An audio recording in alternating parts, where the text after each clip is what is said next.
If you followed along, it should look a little something like this.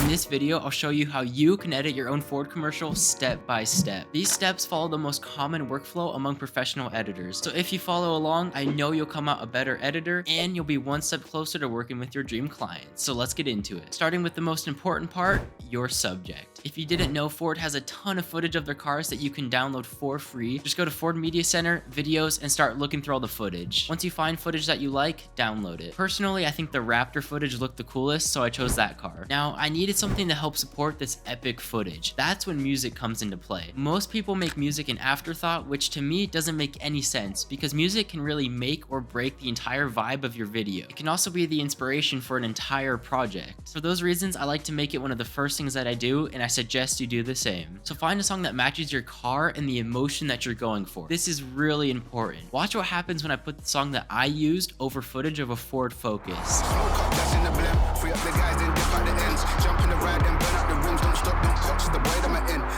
It just doesn't really work. The footage and music are working against each other rather than complementing each other. Now don't just pick any song and slap it on your timeline and call it good. You really want to cut it up and adjust it to fit your video. Here on my timeline you can see that I cut my music up to be the length that I wanted. I also added a few effects like this reverbed ending to make it just that much more epic.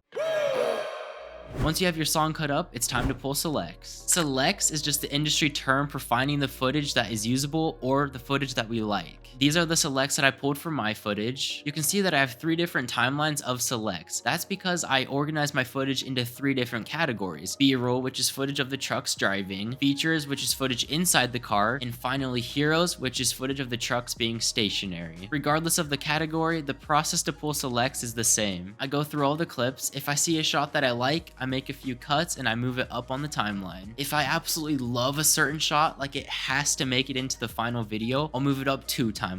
For example, I absolutely love this shot of the sand flying everywhere. It's epic, it's amazing, so I isolated it and moved it up 2 spots. That way, when I'm creating my A-roll, I'll know that I have to use that clip. So go ahead and pull selects for your footage, and once you're done, it's finally time to get into the fun stuff. But real quick, if you are finding this video helpful, please feel free to subscribe, it really helps me out. Alright, back to the video. Your A-roll is the main meat of your video. So create a new timeline and start dragging clips from your selects to this new timeline. Now this may be the funnest part of editing, but it's also the most problematic. You will run into problems. So pay really close attention to what I'm about to say. The biggest tip I have when creating A-roll is to try to tell some sort of story. Just about every video you connect with and remember tells some sort of story. Yes, even TikToks and YouTube shorts. At the beginning of my commercial, I put this shot of someone changing the driving modes and putting the Raptor into off-road mode. The story here is that this person is getting ready to go on an adventure, and if we flash forward, we get to see them do just that. Now this is a simple story and that's totally okay. It doesn't have to be any knives out plot twist kind of thing. In fact, all that I used to tell the story were the visuals, but you don't have to stop there. One idea that comes to mind is a voiceover. This is actually very common in Ford commercials, so you might want to give it a try. Just remember, your timeline is a playground. You can do anything you want, so keep rearranging clips, keep moving things around, and eventually you'll arrive at something that you like. I used to hate sound design. That's mainly because I wasn't very good at it. It just felt tedious and boring, but now I've come to love it. That's because when you start adding sound effects, your video really seems to come to life. I'm gonna go over 2 very important things when it comes to sound design. You need to hear what you see. If you see a car, you need to hear it. In my case, since the footage was shot in the desert, I made sure to add a few ambient sounds to help immerse the viewer as if they were actually there. For example, I added this sandstorm,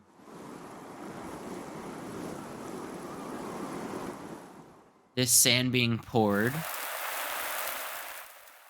some wind,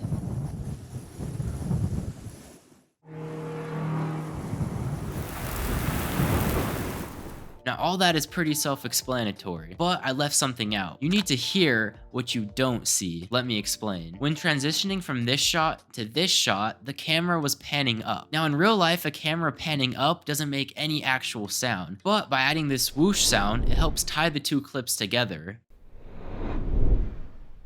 I also did that for these 2 shots.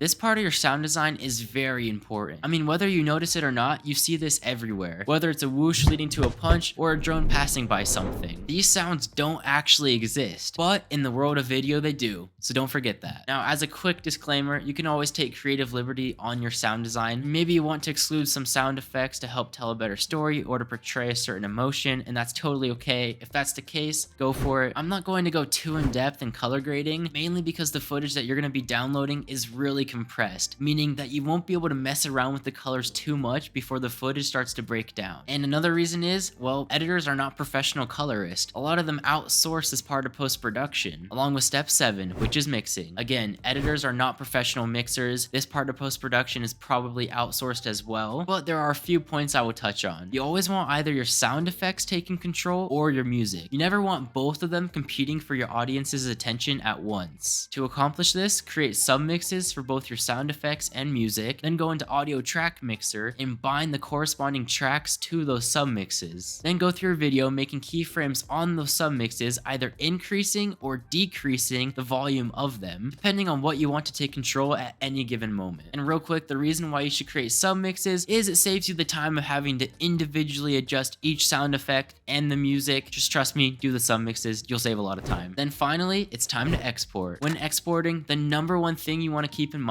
is where you're going to be posting this video. This will determine in what format you're going to export your video. H.264, QuickTime, and MP4s are all pretty common when it comes to social media. Apple ProRes is common when sending videos to clients. Other than that, make sure maximum bit depth is selected and go ahead and click export. If you followed along, it should look a little something like this.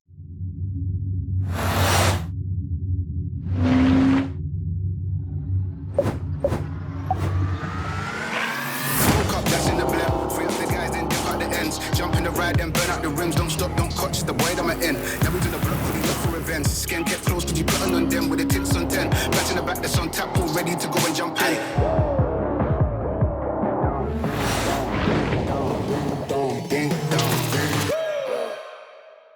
There you go, you just edited your own Ford commercial. If this project took you a while, make sure to watch this video where I go over my top 5 tips on how to edit faster. That's it from me, peace.